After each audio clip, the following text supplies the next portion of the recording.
Budget కేటాయింపుల మీదే అందరి దృష్టి. చంద్రబాబు నాయుడు గారికి అలాగే ఆర్థిక మంత్రి పయ్యావుల కేశవ్కి ఈ బడ్జెట్ ఒక సవాలుగా మారే అవకాశం కనిపిస్తోందా? అలాగే ప్రతిపక్షానికి ఒక ఛాన్స్ ఇస్తుందా? అంటే కేటాయింపులు సక్రమంగా లేకపోయినా హామీల గురించి ఇందులో ఎక్కడా కూడా పొందుపరచకపోయినా అది ప్రభుత్వానికి ఇబ్బంది అయ్యే అవకాశం, అలాగే ప్రతిపక్షానికి ఒక ఛాన్స్ ఇచ్చినట్టు కూడా అవుతుంది అనేది వాస్తవానికి ఈ బడ్జెట్ ఏకంగా 30 లక్షలకు పైగా దాటే అవకాశం ఉంది అని ఒక చర్చ నడుస్తోంది.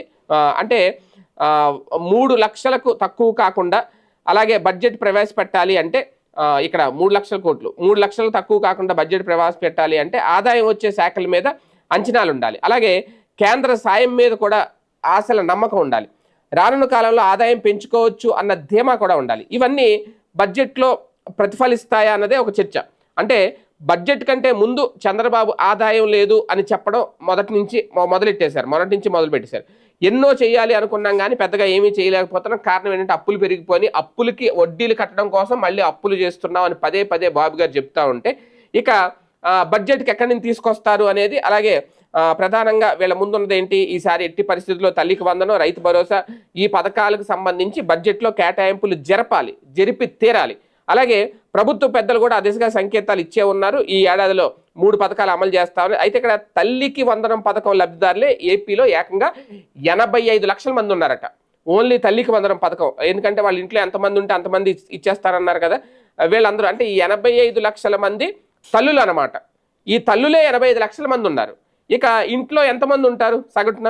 2 పిల్లలు ఉండొచ్చు, 3 ఉండొచ్చు, 4 ఉండొచ్చు. ఇంట్లో ఎంతమంది ఉంటే అంతమంది అనేది. అలాగే రైతులకు సంబంధించి అన్నదాత సుఖీభవ ఇది కూడా ఏకంగా 55 లక్షల పైగా ఉన్నారట అన్నదాత సుఖీభావకు సంబంధించి లబ్ధిదారులు. ఈ రెండు కలిపితే 1,40,00,000 మంది ఉన్నారు. ఇప్పుడు ఎదురు చూస్తున్నారు ఈ పథకం కోసం. అంటే ఎంత పెద్ద ఎత్తున లబ్ధిదారులు ఉంటే ఏపీలో కొత్త బడ్జెట్ కోసం అందరూ ఎదురు చూస్తున్నారు. ఈ 2 పథకాల గురించి కేటాయింపులు ఎలా ఉంటాయి, మళ్ళీ ఇందులో ఏమన్నా ఈ సంవత్సరం 2 పిల్లలకి ఇస్తాం, వచ్చే సంవత్సరం 2 పిల్లలకి ఇస్తాం, ఇలాగేమన్నా కోత పెడతారా? ఎందుకంటే ఇంతకుముందు మీకు గుర్తుంటే అప్పట్లో రైతు రుణమాఫీ అనేది ముందు చెప్పి మొత్తం ఎంత ఉంటే అంత మాఫీ చేసేస్తామని చెప్పి అధికారంలోకి వచ్చిన తర్వాత ముందు 10,000 లోపు రుణాలు తీరుస్తాం, తర్వాత 20,000 లోపు రుణాలు తీరుస్తాం, ఇలాగ దశల వారీగా తీరుస్తామని మొదలుపెట్టారు.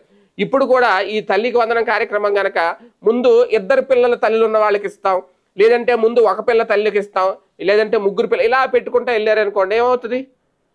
అది లోపల పుణ్యకాలం కాస్త అయిపోద్ది. ఇప్పుడు ఆ చర్చ కూడా నడుస్తుంది. అలా ఏమన్నా స్టార్ట్ చేస్తారా, లేదంటే ఏకదమ్మునే మొత్తం ఇంట్లో ఎంతమంది ఉంటే అంతమందికి ఇచ్చేస్తారా? ఇచ్చేస్తే అంత బడ్జెట్ ఎక్కడి నుంచి తెస్తారు అనేది.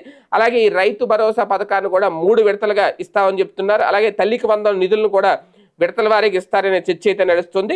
మరి ఈ 85 లక్షల మంది తల్లులు లబ్ధిదారులుగా ఉంటారు అనేది వాళ్ళ దానికి కూడా నిబంధనలు, మార్గదర్శకాలు ఇవన్నీ చూసుకుంటే దాదాపు ఒక 65 లక్షలకైతే వాళ్ళ సంఖ్య చేరే అవకాశం ఉంటుంది అని. ఏది ఏమైనా నిధులు లేవని చెప్తే మాత్రం జనాలు ఎంత మాత్రం అంగీకరించరు. ఈ బడ్జెట్లో వీటికి సంబంధించి కేటాయింపులు జరిపి తీరాలి, అలాగే ఇవ్వడం కూడా స్టార్ట్ చేయాలి. మరి ఏం చేస్తారని చూద్దాం.